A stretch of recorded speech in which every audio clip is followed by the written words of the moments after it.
Hey, it's Younes again for my reoccurring video blog here on PressBoxOnline.com. This one doesn't relate locally to the Ravens or any Redskins news or anything in Maryland, D.C., Baltimore, but it's me being me, so I have to get it out. Kam Chancellor, he has ended his holdout. And now the story all over the world is focusing on Kam and his leverage or lack thereof.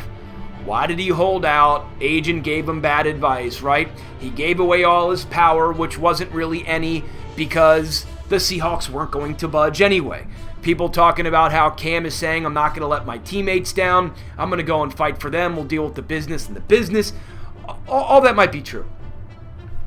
I'm sure it is.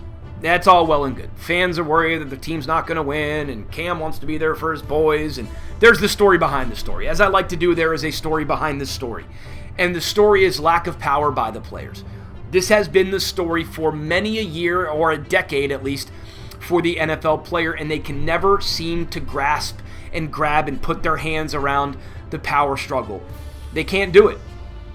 NBA power, NHL power, MLB power. It probably goes MLB and NBA or 1 and 1A in terms of their player power, then NHL, and then a very, very final fourth is the NFL players. The only thing they can do to try to wrangle some power, unfortunately, is cut off their nose to spite their face.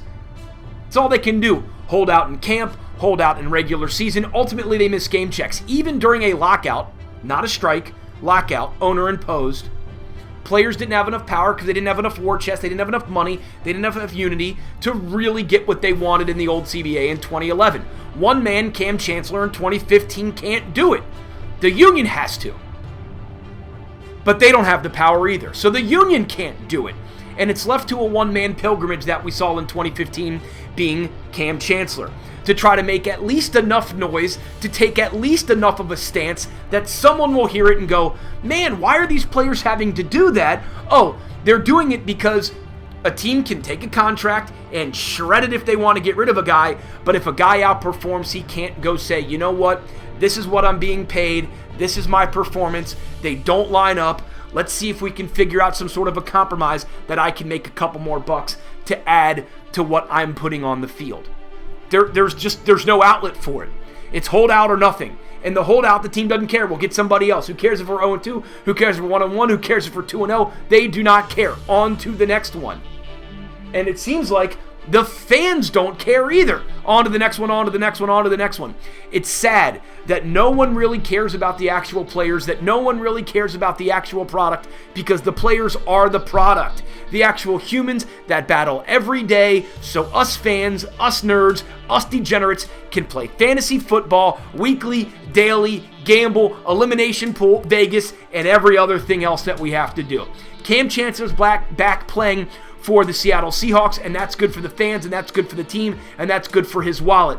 But ultimately, it continues to perpetuate the cycle of owners getting over on their partners, owners getting over on the players, and owners getting over on the product. Players have no say, owners have all the power, and it's a shame that once in a blue moon, we get to make noise to try to fight for the power back to the players, which seemingly will never happen. For PressBoxOnline.com, I'm Younes. We'll talk to you.